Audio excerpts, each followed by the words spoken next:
In today's video, I'm going to teach you how to delegate Hostinger Access. If you need to let someone else help manage your Hostinger account without sharing your personal login details, Hostinger makes that process simple through its account sharing feature. This is a much safer option than giving out your main password, because you can control who gets access and what level of permission they have. To begin, open your Hostinger account and make sure you are logged in. Once you're inside the dashboard, take a moment to get familiar with the layout so you can easily find the settings you need. The option we're looking for is connected to your profile settings. Next, click on your profile. This is usually located in the top area of the dashboard.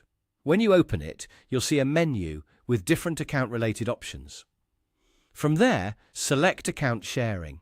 This is the section where Hostinger allows you to give another person access to your account in a secure and controlled way. Inside the account sharing section, click Give Access. In some cases, you may need to click it again to open the access form fully. Once that form appears, you'll be able to enter the email address of the person you want to invite.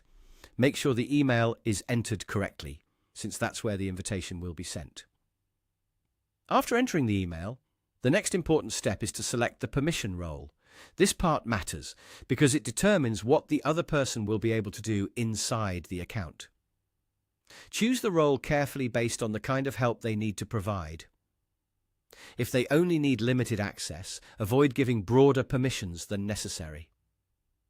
Keeping access restricted to only what's required is always a good security practice.